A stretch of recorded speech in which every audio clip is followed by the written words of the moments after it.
las gafas. What is up, CEVICHES? Welcome back to my channel. Today I have a very special Cocinando Pendejes. I'm gonna start this new addition to my channel. Why? Because I can, and I'm gonna do it. So I'm gonna start making the most like famous dishes in each of the Mexican states. So today I'm actually doing Nayarit, like for Ruiz Nayarit. So today I'm gonna make a ceviche estilo Nayarit. So if you like this idea and you want me to make a food that's traditional to your parents' state or your state if you're born, leave me down in the comments, okay? So let's get started. Up in the air, I want you to jump. Jump.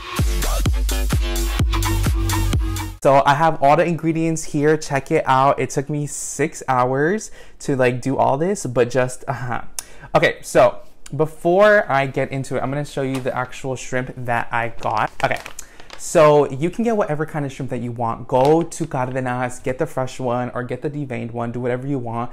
I went to Albertsons and this was on sale, so I like caught it real quick, okay? So this is just raw shrimp, easy peel, because it had the cascara still on. It's with the shell and tail on. So these are small, 51 to 60, get whatever you want. If you're gonna get really big jumbo ones, this is your problem. You're gonna have to devein. My hands still stank, like it just smells. It's like the crappiest job. Like I don't know how Mexican moms do it for their kids, and their kids eat and then they leave and then they say fuck off.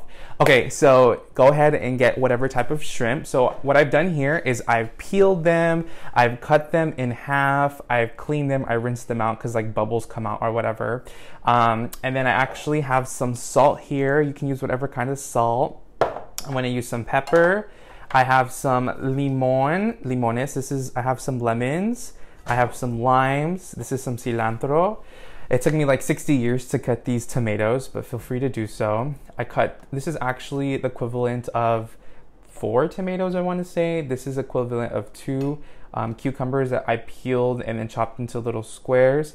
I have some serrano chiles. I took 2 or 3 of them, I can't remember, and I got a whole onion. I cut them like this because I don't know, I just like the it looks more like estilo Nayarit, you know what I'm saying? And of course I do have an avocado that was hella expensive. Thank you, Donald Trump, for increasing the taxes. And I also, of course, because this is estilo Nayarit, I'm going to be using some salsa huichol at the end. So let's get started. Okay, so the first thing that what you're going to want to do is grab a knife, because you're going to cut your lemons. Where's my knife? I'm panicking, help. So the first thing that you want to do is you want to cook your shrimp. Now traditionally you can use lemons or limes to cook your shrimp, and you're like, Heaven, that's disgusting, I don't want to eat raw fish. Well, shut the fuck up. So basically the citric acid in limes and lemons actually cooks your fish. So I'm gonna use this really big bowl like right here, and I'm gonna go ahead and dump my camarones. I've told you, like, I've cleaned it, I've washed it, I've deveined it, I've took out the poop because you know how it has like little pieces of poop. So the first thing that I'm gonna do is I'm gonna salt my shrimp here. This is some pink Himalayan salt. I'm gonna go ahead and crack some and just kind of do it all around. I'm going to do equivalent of maybe like half a teaspoon. Now, the most important thing about salt is that you don't want to add too much. Now, every time you're using salt or pepper, know that you can always add more, but you can't take out. So be very careful with the salt, because te vas a hinchar like me. Okay, so back to the shrimp. So I did some salt. I'm going to add some black pepper. You can do fresh ground pepper. I'm just poor and cheap and I don't really have, so I'm going to add just a little bit of pepper. And this is the fun part now. Now I'm going to go ahead and use this lemon, and I'm just going to squeeze the lemon. Okay, the seeds are going to come out and that's fine. You're going to squeeze the lemon all over the shrimp. Now this is going to take some time for it to do, but that's okay. So just wait, be patient, okay? This recipe calls for a lot of lemon and lime. I have both lemon and lime. I don't know, there's like a big debate that, I don't know what you call them in like Spanish, lima, limon, whatever. So I'm gonna go ahead and mix both because I love the flavor of lemon and lime. So we're just gonna go ahead and squeeze it until you get arthritis in your fingers and you have to call the cops in the hospital, okay? That's what good pussy sounds like. My arms are like literally like, dude, you know what would be so funny if I was filming this Cocinando Pendejes and I chopped off my like arm or like a finger? I would laugh. Okay, this lemon sucks. Don't you hate that? Don't you hate when you like go to like this? Yeah, my hand doesn't fit. When you go to the store and you're like, ah, hopefully these lemons are bomb, and you go home and they suck ass. Me. So as you're pouring in the lemon and lime, you're gonna see a color change inside of the shrimp. Let's get a close-up of that color change. So it's gonna come to like a nice little pink, and that's what you're looking for. You're gonna wanna like leave these shrimps to marinate for around like 10 to 20 minutes. You don't wanna leave it too long, because if you marinate it for any longer, it'll start to denature the proteins inside of the shrimp. So the fresher, the better, okay? All right, so I have a couple of lemons and limes in here, and the like shrimp is looking amazing already. You want to keep mixing it. Make sure that you incorporate it. Don't toss it too much, because then se te va a hacer manacata, and that's disgusting. But we're just moving it so the lime actually enters the shrimp and it starts cooking itself, okay? With this type, I'm like super paranoid when it comes to like raw things, and I don't like, ever since this one time I had fish tacos and I got really, really sick.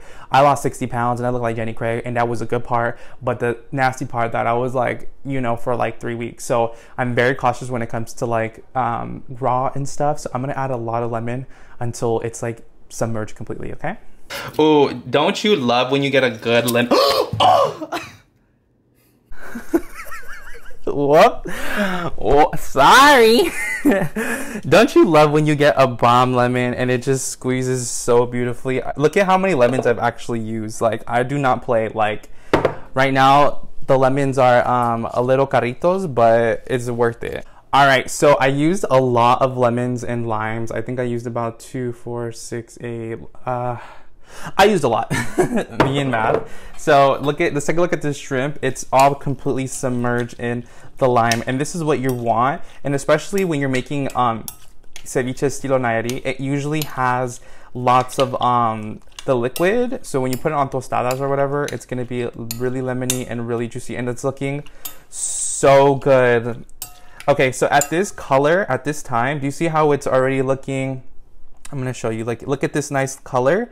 Let's let it focus. Do you see, you know how beauty gurus are like, you want to have a shrimp pink on the puss. Okay, so this color looks great. I'm gonna go ahead and start adding my vegetable. This cucumber literally took me like 6,000 years to chop, but it's all worth it. Do you see these little green things? What you want to do is that when you shave your cucumber, you want to keep just like a strip or so of the actual cucumber to have some cute colors. So I'm gonna go ahead and just add this. Ooh. And then I'm going to add, I got a whole entire, it was like a really big red onion. You can chop it into little like cubes if you want, but I've seen this in this like this style, and they usually leave it like lengthwise like this. I use a really big onion, so feel free to go ahead and use, and you have to use the purple one because you just have to use it, okay? So here's a little trick too. If you don't want your onion to like burn your eyes or smell really bad inside of your house, squeeze a couple of like lemons in here, and it'll like cut that like the strong stench, okay? And then to that, I've added about 2 or 3 serrano peppers, and again, I added lime juice just so it can marinate, because I like my ceviche spicy. Next, I'm gonna add my 3 to 4 tomatoes that I've cut and chopped. Look at this. This is so beautiful. Like, you know, food is amazing if it looks really colorful. And then I'm gonna add just a couple of sprigs of my cilantro. Perfect. All right, so now that I've added everything, feel free to start mixing in your concoction. This looks so good. Oh my gosh, I'm so excited. And mix everything in. You want everything to blend. Just be amazing. I like making a lot because this is like good to just throw in the fridge and then have it. This is really good for springtime because, you know, we're in that spring season. And it's also good for summer as well when you're next to the beach, when you can take this out of picnic and stuff, and it's really, really good and it comes through. So your ceviche is honestly like done. It literally took a couple of minutes to do. The only thing that I'm gonna tell you, it's a lot of prep work. You have to just devein your shrimp and you have to cut all the vegetables, so that does take a long time. But once everything's done, you just throw it all together and it's super, super easy, super, super good. The last thing that you want to add is a avocado. Usually you can do this on top of your tostadas, but just for aesthetics, I'm gonna put it on top, okay? And you're gonna go ahead and just, oh, look at that, baby. It looks like Guacardo. Shout out to me too. So you can go ahead and eat this with whatever you want. If you want to eat with crackers or whatever. Oh, let me show you. These are so good. So I didn't know Guerrero actually makes the horneada baked one. So if you try to like wash your finger, because I know y'all be eating a little bit too many takis, I know I do, feel free to get these baked ones. They're a lot less in fat because they're not deep fried. If you like these types of videos, make sure you guys let me know. Go ahead and follow me on my social media accounts, on Instagram, on Twitter, on Facebook, all that good stuff.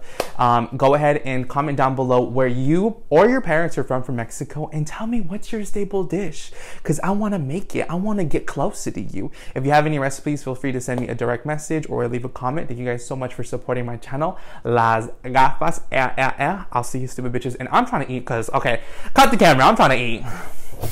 Up in the air, I want you to jump.